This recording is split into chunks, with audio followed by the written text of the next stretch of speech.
Hello everyone, it's Kirsten here again. I don't know why I say who I am every time because I don't think most of my viewers are new. I don't know, it's helpful. But you're probably like, obviously it's Kirsten. Anyway, sorry. That was a ridiculous introduction. Okay, so I'm getting focused now.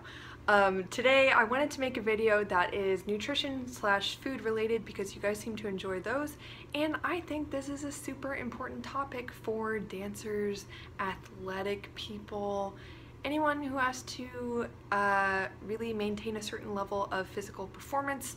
I think, or just anybody with a body and a life, you should focus on nutrition because it is life-giving, wonderful, important, good for longevity, well-being, all that stuff. I'm a huge advocate for health and wellness. I also just want to announce that I did start an Instagram page for this channel, finally! So go on Instagram and search TwinTalksBallet, simple, and you will see that I've already done a couple of posts, so please give it a follow or tag me if you have any ballet related content you want me to come see. I'll give you a like, maybe a comment. I don't know. Let's just see how we can bring this community closer together on Instagram. So give that a view and a follow.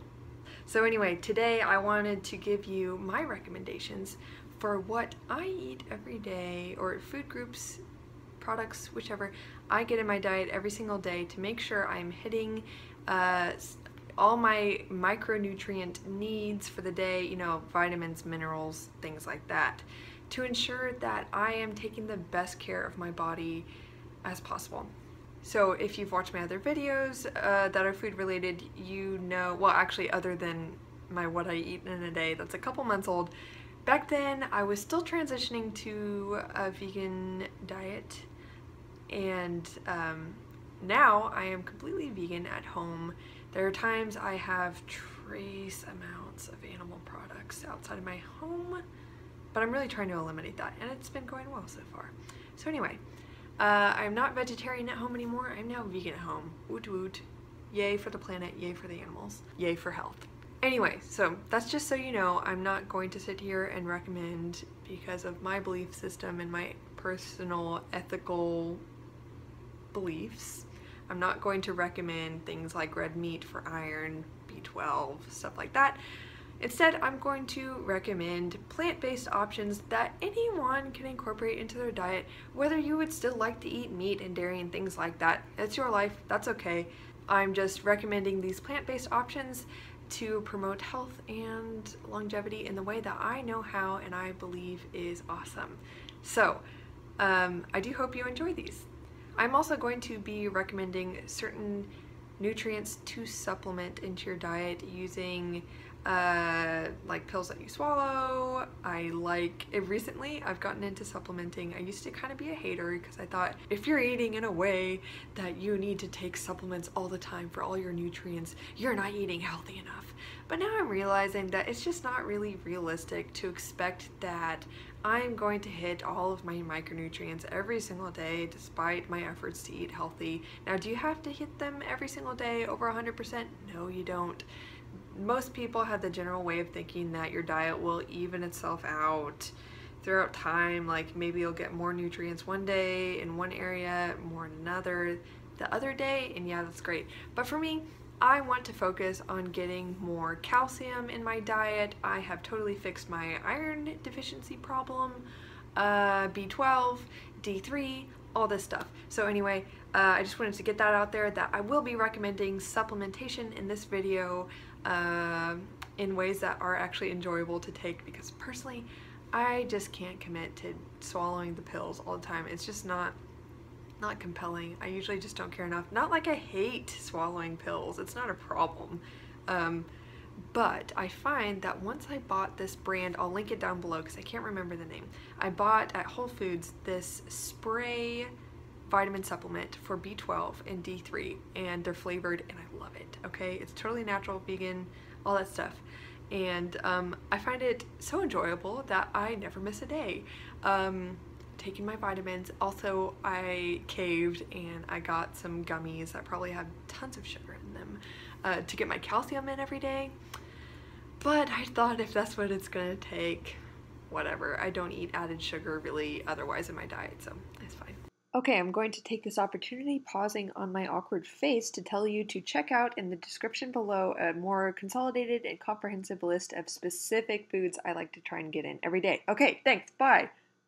So first off, for whole foods, I would recommend getting enough nuts, seeds, grains, beans, fruits, and vegetables in your diet. Now that was super general, so I'm going to break it down a little bit. Grains and legumes, nuts, all that. Well, I'll put nuts in their own category, okay?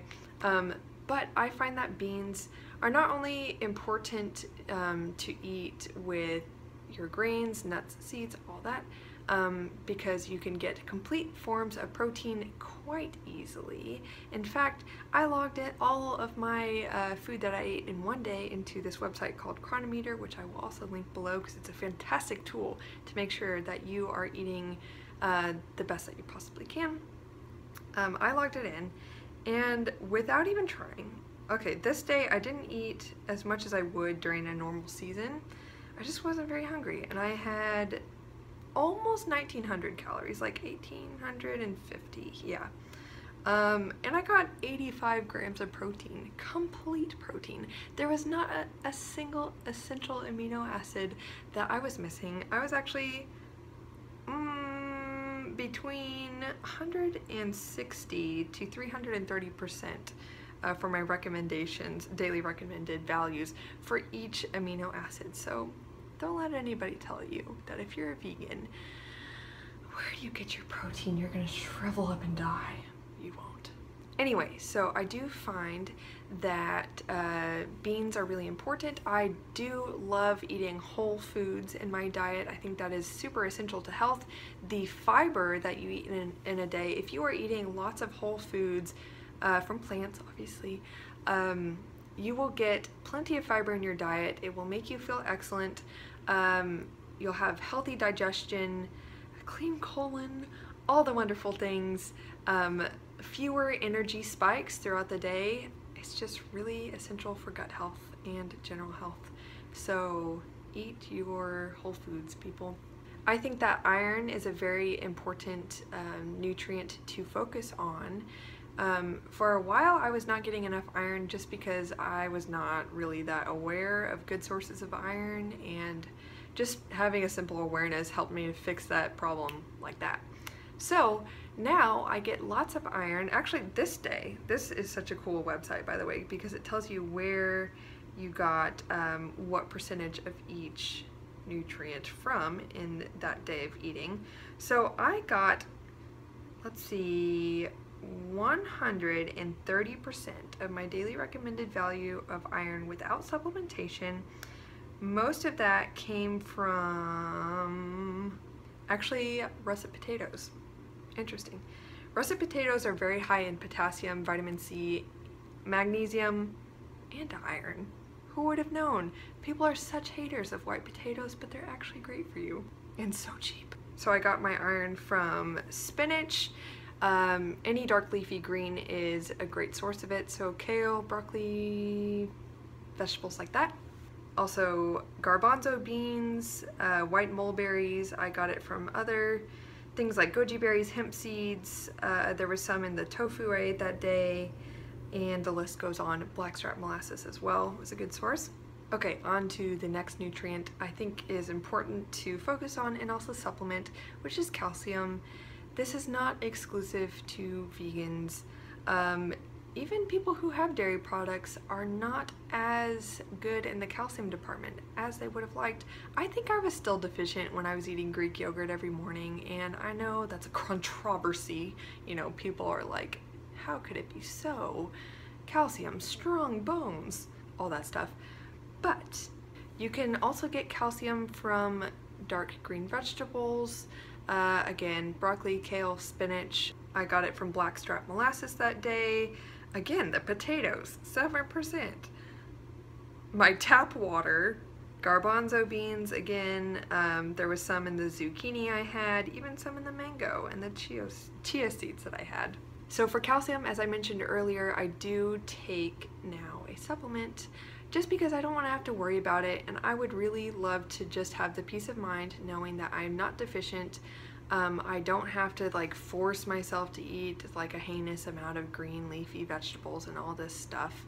So on this day of eating where I wasn't focused on getting calcium, or I just really wasn't focused on like certain nutrients, although I did eat very healthily that day, I got 75% of my daily recommended value. So having a simple supplement really helps out with that, and I would definitely recommend it for people who do put a lot of physical stress on their bodies. Also, D3, or vitamin D, it is essential to helping your body absorb and use that calcium you're consuming. So D vitamins are actually pretty hard to get in your diet, no matter what diet you follow. Now, a lot of people think, oh, get out in the sun, you're all good. Mushrooms have it. There are lots of fortified products, like some soy products have vitamin D added to them, or I think some plant milks, nut milks. Oh, that's such a weird term, nut milk, I don't know. So I got this wonderful little flavored spray supplement from Whole Foods that I mentioned earlier, and it tastes so good. I don't miss a day taking it. It's so easy, and I don't have to worry about eating certain foods, all this, because I do eat a very healthy diet. I've talked about the way I eat in other videos. You guys know that I eat very healthily and I enjoy doing that. But I found that it's just really not very easy at all to get vitamin D, or at least enough of it. So I started supplementing and it's just great. So I would recommend that for supplementation. So B12 is a hot topic for people who follow vegan diets, but again, many people, even those who eat meat, are deficient in B12. It helps convert your food to energy, has many functions. I am not a nutritionist, so I'm gonna leave it to the internet to help you discover the worth of vitamin B12. But I will tell you that it's super important to get into your diet. So the way I really like to get this into my diet is by using nutritional yeast in my cooking. It gives things a cheesy flavor. It has added protein. It is a great health food. I think it's delicious. So I don't just use it for its nutritional value, but also because it's flavorful and inexpensive. But I do have a B12 spray supplement that is also delicious, easy to take. I don't know if I should say delicious. I mean, that's kind of weird, but it tastes good. It doesn't have that flavor of like nasty cough syrup you take when you're a kid. It has like a very natural strawberry flavor. So I will link those products in the description box if you are interested in taking those as well. So on days that I do have nutritional yeast, like this day, I think I had like maybe a tablespoon or two probably, and I got 333% of my daily recommended value of vitamin B12, which is pretty incredible. But on days that I don't have nutritional yeast, it's not really possible to get on a vegan diet. That is one thing that you do have to be aware of. Does this mean a vegan diet is unhealthy? No, absolutely not. But there are just certain things you have to make adjustments for, and that's totally fine. So I do take that spray supplement on days that I don't get nutritional yeast in my diet. Vitamin C is super easy to get in your diet. If you enjoy having fruit, do not restrict yourself. Well, it's actually even a lot of vegetables. Fruits and veggies are usually chock full of vitamin C. It's very easy to incorporate into your diet. I get like probably 3 to 5 times the daily recommended value in my diet every day just by eating foods I really like to eat. So anything from kiwis to mangoes. Let's see, vitamin C is in bell peppers, pretty much any fruit or vegetable, usually the very colorful ones. They're very high in vitamin C. So this is excellent for boosting your immune system and things like that. Again, Google is your friend.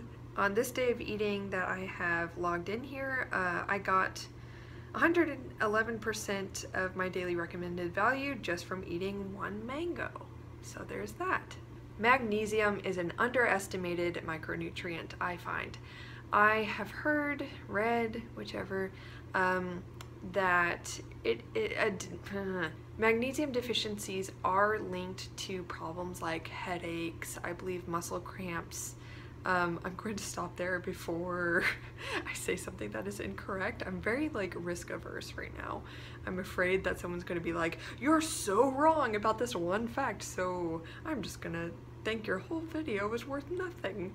But magnesium is very easy to get if you are eating plenty of fruits and vegetables. I happen to get, let's see, 36% of my daily recommended value just from eating one russet potato. Also molasses, I had spinach that day, sunflower seeds, hemp seeds, my banana, zucchini, garbanzo beans, even peanut butter. So if you are not eating enough fruits and vegetables, it is likely that you are probably deficient in magnesium. I recommend, if you are especially struggling with constant headaches, or well, it might be dehydration or something like that, or even migraines, make sure you are getting enough magnesium in your diet. I used to suffer from migraines quite a bit when I was younger, and I honestly think it's because I was not eating enough of those nutritious plant foods. And I was probably dehydrated all the time. Both of those things. Potassium is another one that is talked about by active people. I loved getting it from bananas, dates, coconut water has plenty. Let's see, on this day it was from zucchini, again spinach, very multi-purpose foods, what do you know? Again, the potato. Goodness gracious, I never would have thought that a white potato would be at the top of my list for nearly all of these nutrients. Let's call it a superfood, y'all. Why is it not a superfood? Make baked French fries. Eat more white potatoes. If you're afraid of the glycemic index, make sure you're eating other fiber-rich foods with it. Don't freak out, it's good for you. One thing I have not started supplementing yet is with vitamin E, even though I'm very much considering it right now, because on this day I wasn't, again, very focused on it. I got 90% of my daily recommended value, which is great, but since I eat nuts and seeds every single day, I think it's very important, as well as things like avocado, those whole natural or whole food forms of healthy fats. I think it is essential to get into your diet every day for hormone regulation. It helps with brain function, a whole host of different things. I believe tissue repair, or it helps with your complexion, your skin, things like that. It's a great vitamin to focus on. And just because I'm not talking about other nutrients here does not mean they're not important. It's just because they are usually a little bit easier to get in your diet, although that is very subjective. So just take this for what it's worth. So vitamin E does come from a lot of nuts and seeds, like I said. This day I got plenty from sunflower seeds. I know that almonds are a great way to get vitamin E into your diet. Actually, it also is in mango, spinach. I'm learning things. Avocados, blueberries, lots of different foods. So I'm just going to finish this up here. I hope it was helpful. Just to summarize, I think it is very, very important that you get greens into your diet every single day. I think that is almost a non-negotiable. They're just so good for you. Also, healthy starches. I'm a big fan of potatoes. Eat beans every single day. I think that's important. Things like quinoa are great for getting in protein and lots of other essential nutrients, as well as healthy grains, maybe like brown rice.